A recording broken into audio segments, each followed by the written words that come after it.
बिस्मिल्लाहिर्रहमानिर्रहीम Sialkoti feature lover वेखण वाले सब वीर भरावां नूं वेलकम खुश आमदीद। दोस्तों मैं तुहाडा वीर मौसर रहमान और नादर कैमरे ते मौजूद है।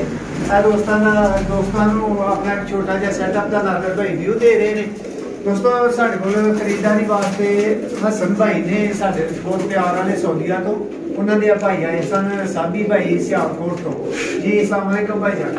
साबी भाई की हाल है? खैरियत ठीक ठाक? साबी भाई कैसा लगा आना यार? माशाअल्लाह बहुत अच्छा लगा थोड़ा सेटअप देख के, बहुत खुशी हुई है जानवर देख के। बहुत आला जानवर है थोड़े को। असं अगे भी है पैगाम दा कि मौसम भाई घर को अच्छे जानवर ने खरीदो, शौक करो इंशाल्लाह। भाई थोड़ा जा ना उची बोलना ताकि दोस्तों को आवाज जाए। कबूतर भी बोल रहे ने। अच्छा साबी भाई तुसी चीज वेखी सी वीडियो ते तुहानू दिखाई गई सी, वापस आए हो हाथ च भाई वही चीज फड़ाई गई? बिल्कुल वही चीज जो असा वीडियो ते वेखी। लो दोस्तों मैं तुहानू दो चीज़ां दिखाना। एक मादा है टैडन और एक शेखा वाला नार है।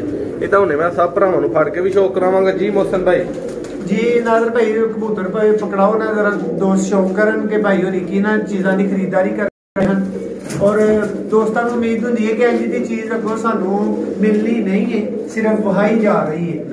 लेकिन साबी भाई तुसी तसल्ली ना जरा दोस्तों को शौक करवा दो, नाले दस दो कि वही चीज़ मिल गई है। लो दोस्तों पहले नंबर पे आई क्लोजअप का शौक करो।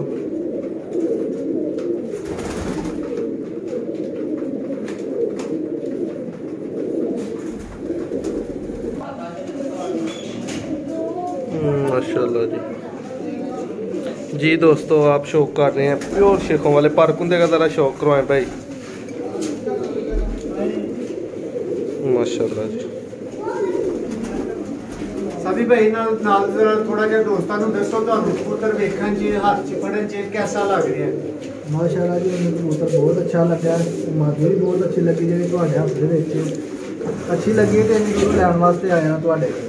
ठीक है भाई मादा दा भी थोड़ा शौक करवा दो दोस्तों को। मोहसन भाई नार दा तुसी खुद शौक करवाओ यार एक दफा।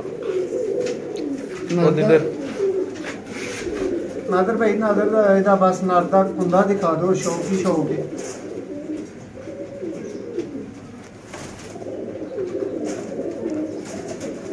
पर कुंदा हुण दिखाओ जरा। जेड़े भाई ने खरीदे ने उन्हें मादा अलहदा नार ली ते नार अलहदा मादा ली खरीदिया। ये उन्होंने अपनी समझ दे नाल अपनी परख दे नाल। मोहसन भाई करो हाँ जरा ओपन। नादर भाई दिखाओ कुंदा। ऐने सियालकोटी शेखां वाले कबूतर माशाल्लाह जी। और नादर भाई ये भी दसो कि होर कुंदा कित्थे तक खोलिया जाए? तो दोस्तों सियालकोट साडी लोकेशन है, कार्गो आल पाकिस्तान मौजूद है। किसी भी नस्ल के बच्चे वड्डे कबूतर किसी भी भाई नूं नीड होए ते ओह राबता कर सकदा है जी। साबी भाई साडे दोस्त जेडे चैनल वेंदे ने उन्हां नूं तुसीं की कहना चाहोगे? तुसां की वेखिया, तुहानूं किंज दा लग्या, शौक किवें दा लग्या, साडा मिलवर्कर तुहानूं किंज दा लग्या भाई? मैं ये कहना चाहांगा कि भाई मौसम रंगा इखलाक भी बहुत अच्छा है, जानवर भी बहुत अच्छे ने इन्हां दे कोल।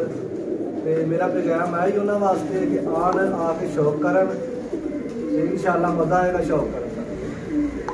जी दोस्तों को इजाजत चाहांगे। बड़ी मुख्तसर जी वीडियो के भाई और को टाइम भी थोड़ा भाई का खास शुक्रिया जेडे साडे शरीफ लाए ने। और भी जेडे वीर आके चीज़ करनी चाहते हैं उन्होंने वास्ते भी मोस्ट वेलकम है। मैं और नादर मौजूद हाँ, उस्ताद सूबा भट्ट साहब भी मौजूद ने साडे नाल। याद रखियो, बहुत शुक्रिया, अल्लाह हाफिज़।